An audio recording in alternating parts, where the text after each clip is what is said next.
This is one of the kind of typical hierarchies from data upwards. Yeah, so the next level are relevant mentions with attached metadata. Metadata, just put my little kind of geek hat on, is just associated meanings with a particular conversation. So one of the processes that we undertake is to identify the specific brand which is mentioned, the general theme of the conversation, whether they are talking about customer services as an issue, perhaps a particular marketing scheme or campaign. But we also look at the specific event which is being discussed. So obviously your famous social media case studies, things like the habitat problem a couple of years ago, more recent stuff like the Nestle escapades, etc. Those specific events we do apply to vast swathes of conversation on behalf of clients. We also do quite a lot of demographic analysis. This is something that social media monitoring tools do attempt to automate, and there is a certain level of success with that. Radian 6, for example, has regional filters that give you a decent breakdown very, very simply. But our team of analysts actually look through the entire data set by hand and accurately classify each of the conversations where data is available to display their relevant geographical locations, who the person is, what they do, what their gender is, what kind of age range they may fall into.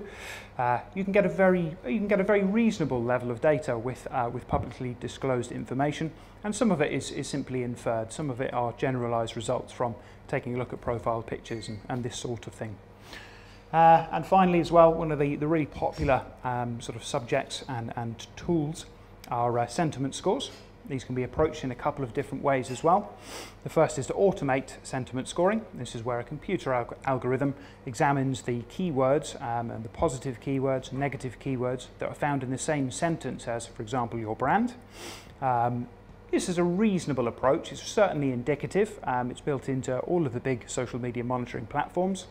However, even with the best and most finely tuned algorithm, you could still have quite a few limitations, and the percentage scores of accuracy hover somewhere across the industry from perhaps 50 to 75%, being generous.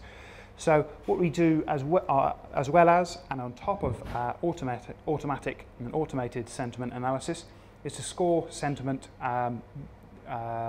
with using our analysis team. We can do this on a massive scale. We do this for up to 10, 15,000 conversations. If you've got a really big brand with lots of conversation and you're looking over 6 months, for example, but only with real insightful human analysis are you really going to get really high quality results. A good social media monitoring platform should allow you to quickly adjust scores yourself, so that if you are from a smaller corporate or non-profit, if you don't have the money to commission a big research piece, you will be able to adjust those results yourself and then feed back to upper management on how your brands, products and campaigns are received in social media. The next level of analysis we move on is knowledge, and this is going beyond just the raw output of information, of kind of top level statistics, and getting into some of the meat of what you need to actually really be getting into with social media monitoring. So yes, again, key themes, understanding the broad topics of conversation and the changes in those topics over time. If product launch campaigns peter out very quickly after inception, or whether they sustain for a good length of time, that kind of insight is valuable. Also, specific links between cause and effect of perhaps your bigger kind of negative examples.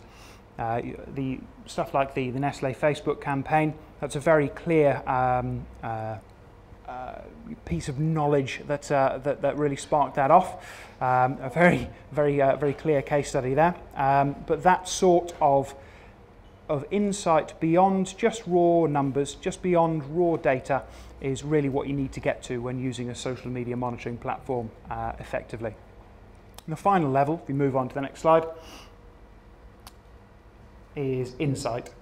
And the jargon of the industry, if you will, is actionable insight, but this is basically the crux of the matter, and this is where we advise, and where users using the system properly advise upper management and decision makers what to actually do about issues in social media.